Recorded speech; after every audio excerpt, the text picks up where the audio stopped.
KaraokeBooks. Oliver Twist. Written by Charles Dickens. Audiobook. Chapter 20. Wherein Oliver is delivered over to Mr. William Sikes. When Oliver awoke in the morning, he was a good deal surprised to find that a new pair of shoes, with strong thick soles, had been placed at his bedside, and that his old shoes had been removed.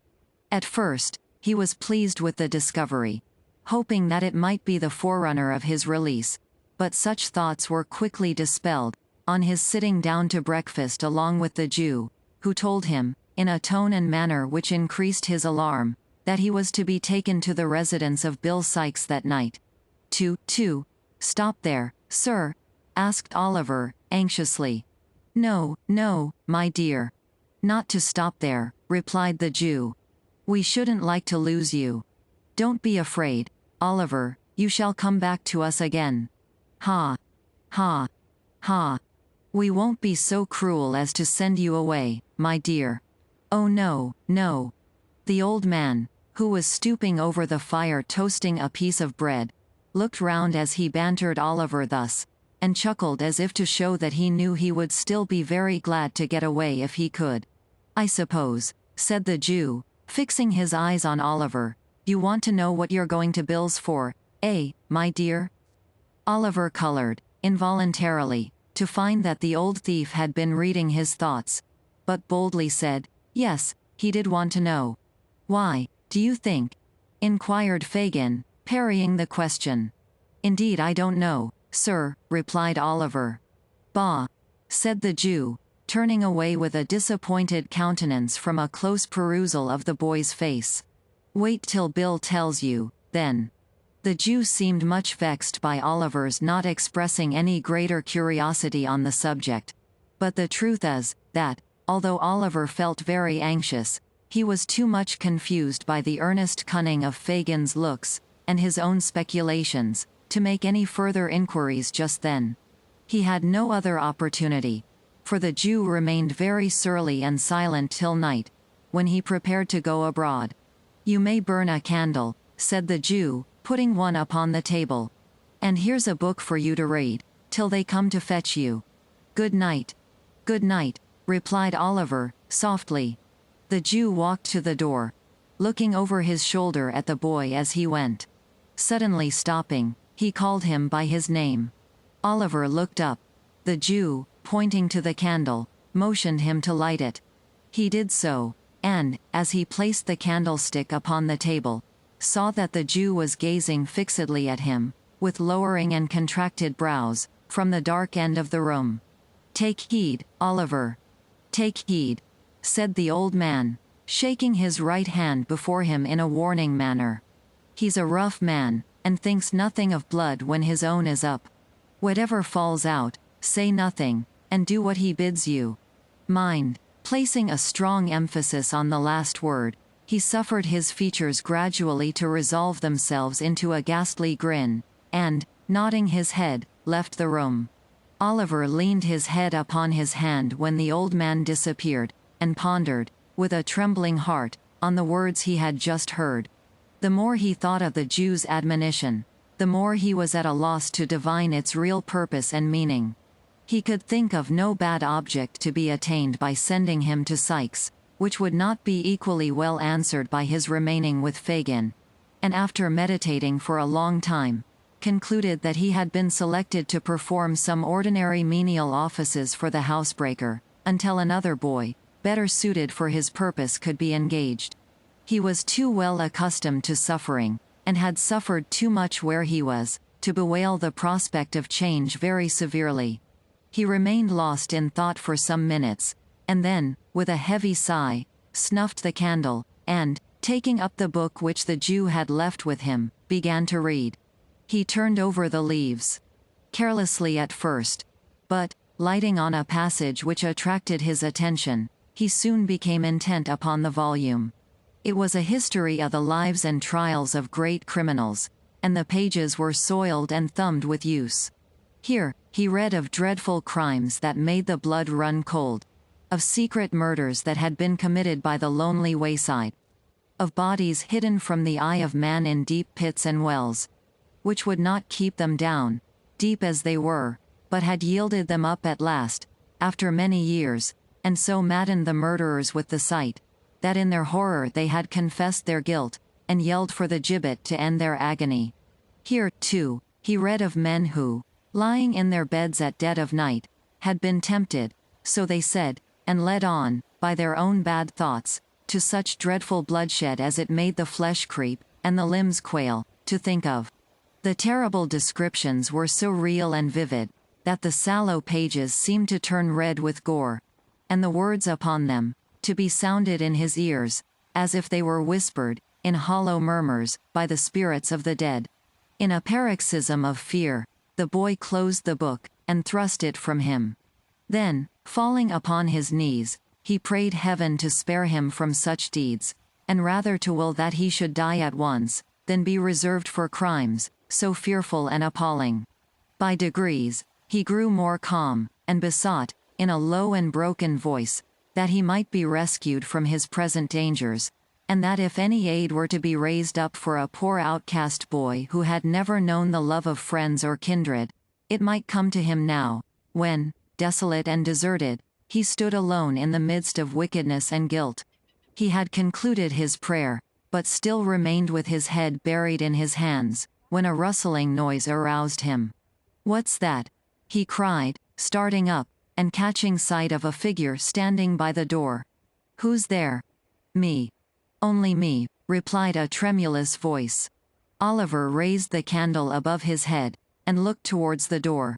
It was Nancy. "Put down the light," said the girl, turning away her head. "It hurts my eyes." Oliver saw that she was very pale, and gently inquired if she were ill.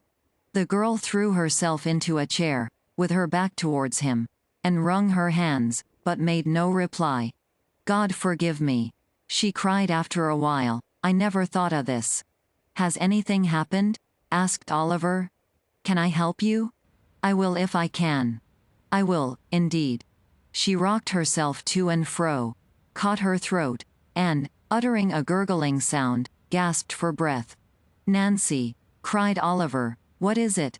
The girl beat her hands upon her knees, and her feet upon the ground, and, suddenly stopping, drew her shawl close round her, and shivered with cold. Oliver stirred the fire. Drawing her chair close to it, she sat there, for a little time, without speaking, but at length she raised her head, and looked round. "I don't know what comes over me sometimes," said she, affecting to busy herself in arranging her dress. "It's this damp, dirty room, I think. Now, Nolly, dear, are you ready?"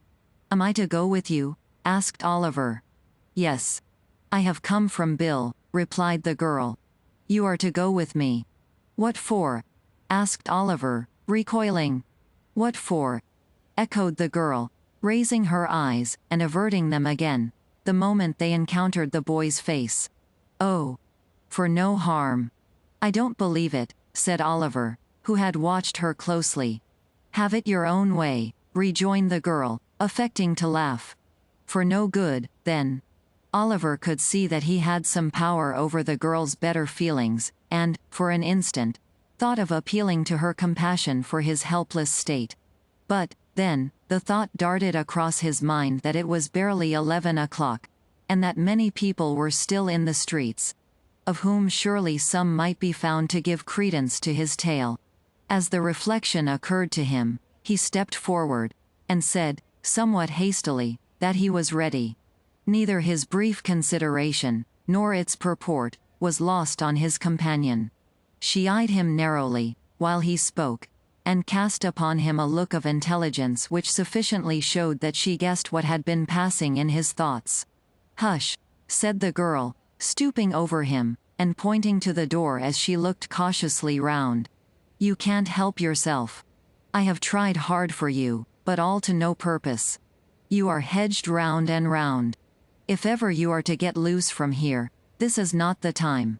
Struck by the energy of her manner, Oliver looked up in her face with great surprise. She seemed to speak the truth. Her countenance was white and agitated, and she trembled with very earnestness. I have saved you from being ill-used once, and I will again, and I do now, continued the girl aloud. For those who would have fetched you, if I had not, would have been far more rough than me. I have promised for your being quiet and silent. If you are not, you will only do harm to yourself and me too, and perhaps be my death. See here. I have borne all this for you already, as true as God sees me show it. She pointed, hastily, to some livid bruises on her neck and arms, and continued, with great rapidity. Remember this.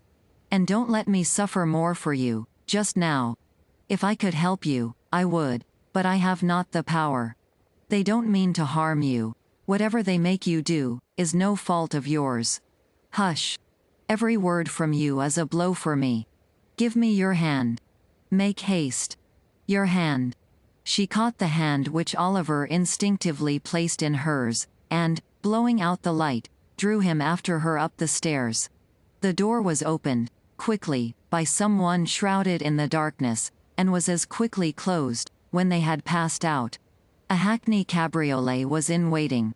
With the same vehemence which she had exhibited in addressing Oliver, the girl pulled him in with her, and drew the curtains close. The driver wanted no directions, but lashed his horse into full speed, without the delay of an instant. The girl still held Oliver fast by the hand, and continued to pour into his ear the warnings and assurances she had already imparted. All was so quick and hurried, that he had scarcely time to recollect where he was, or how he came there, when the carriage stopped at the house to which the Jew's steps had been directed on the previous evening. For one brief moment, Oliver cast a hurried glance along the empty street, and a cry for help hung upon his lips. But the girl's voice was in his ear, beseeching him in such tones of agony to remember her, that he had not the heart to utter it. While he hesitated, the opportunity was gone. He was already in the house, and the door was shut. This way, said the girl, releasing her hold for the first time. Bill. Hello, replied Sikes, appearing at the head of the stairs, with a candle. Oh. That's the time of day. Come on. This was a very strong expression of approbation, an uncommonly hearty welcome, from a person of Mr. Sikes' temperament. Nancy, appearing much gratified thereby, saluted him cordially. Bull's-Eye's gone home with Tom, observed Sikes, as he lighted them up. He'd have been in the way. That's right, rejoined Nancy. So you've got the kid, said Sikes when they had all reached the room, closing the door as he spoke. Yes, here he is, replied Nancy. Did he come quiet? Inquired Sikes. Like a lamb, rejoined Nancy.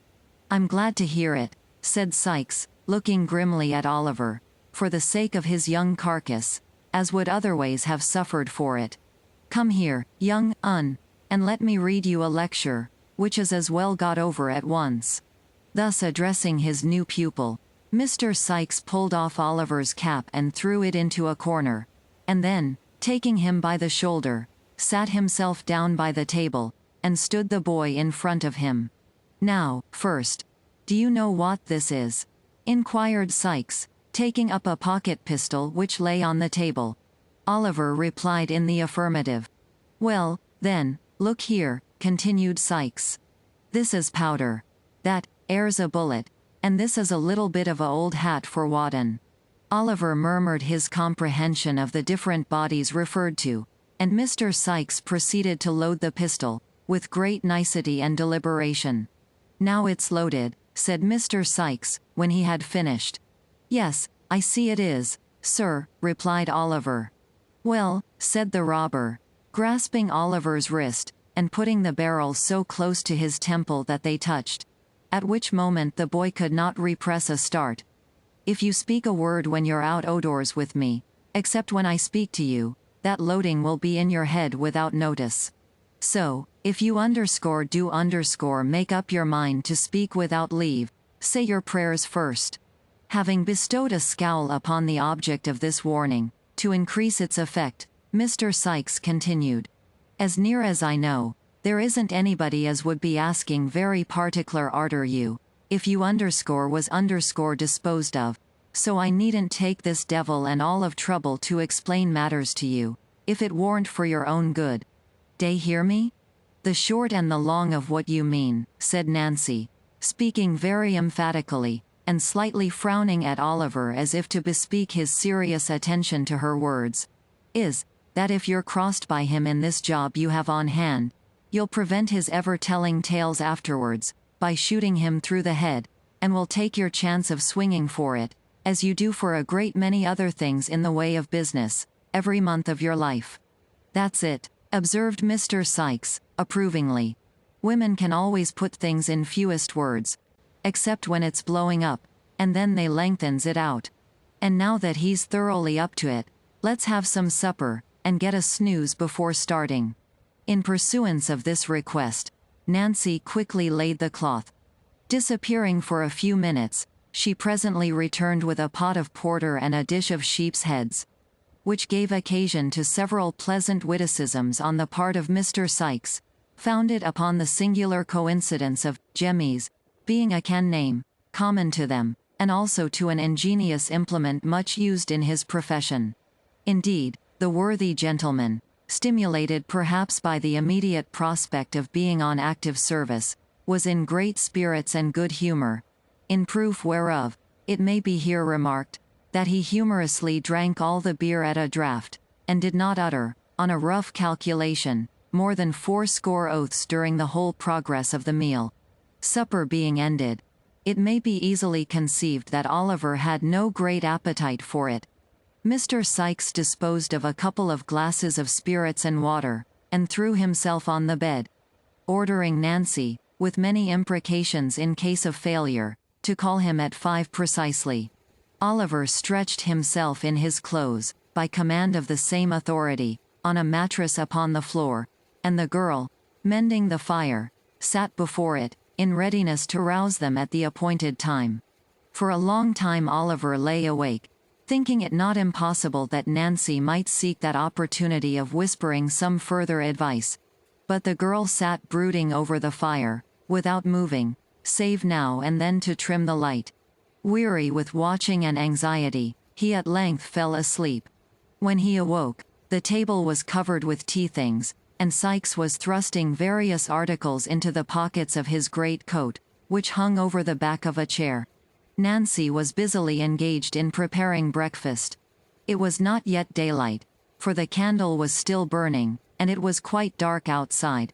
A sharp rain, too, was beating against the window panes, and the sky looked black and cloudy. Now, then, growled Sikes, as Oliver started up, 5:30. Look sharp, or you'll get no breakfast, for it's late as it is. Oliver was not long in making his toilet. Having taken some breakfast, he replied to a surly inquiry from Sikes, by saying that he was quite ready. Nancy, scarcely looking at the boy, threw him a handkerchief to tie round his throat. Sikes gave him a large rough cape to button over his shoulders. Thus attired, he gave his hand to the robber, who, merely pausing to show him with a menacing gesture that he had that same pistol in a side pocket of his great coat, clasped it firmly in his, and, exchanging a farewell with Nancy, led him away. Oliver turned, for an instant, when they reached the door, in the hope of meeting a look from the girl. But she had resumed her old seat in front of the fire, and sat, perfectly motionless before it. KaraokeBooks.